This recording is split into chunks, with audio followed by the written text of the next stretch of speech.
Well, PLDT humanda na daw sa Farm Fresh Foxes. Sabi ng Farm Fresh ay talagang hindi sila papayag matalo basta-basta ng PLDT. Magagaling na players ng Farm Fresh ilalabas laban sa PLDT para matalo ito. Yan ang ating pag-uusapan this video at bigyan ng preview ang game nila ngayong araw, March 5, 2026. Kaya before that guys, please naman, huwag niyong kalimutan mag-like, comment, and subscribe at pa-hit the notification bell for more PBL UAAP valuable updates dito sa Pilipinas. Maraming salamat sa support, subscribe na, palike and share na rin, at avail na kayo ng ating mga product dun sa baba.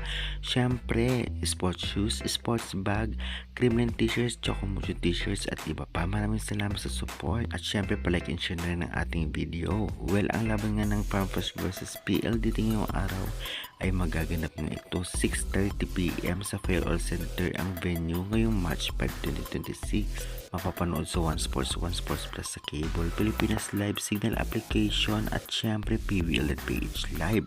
Well, hindi dapat basta-basta ng PLDT ang Farm Fresh, lalong-lalo pa napakalalakas ng player nito kahit ang bench player ay napakalalim. Kung ating titignan ang laban nga o ang ranking na ng PLDT ay rank 2 at rank 6 naman ang Farm Fresh Foxes at hindi nagkakalayo. Ngunit may 4-1 sa standing ang PLDT at 2-3 naman sa Farm Fresh na tiyak patunay na mas advantage ngayon ang PLDT sa Farm Fresh. Ganun pa man, ngayon ngang conference na ito ay napakaraming recruit ng Farm Fresh at napakaraming bala, especially ang kanilang opensa na kayang tapatan ang PLDT high speed hitters. Well, masasabi nga natin ang advantage kasi ng PLDT ay halos lahat ng posisyon ay malakas sila. Blockings, offense at depensa ay talagang grabe, full force. Samantalang ang Farm Fresh sa offense grabe din, kayang tapatan ng PLDT.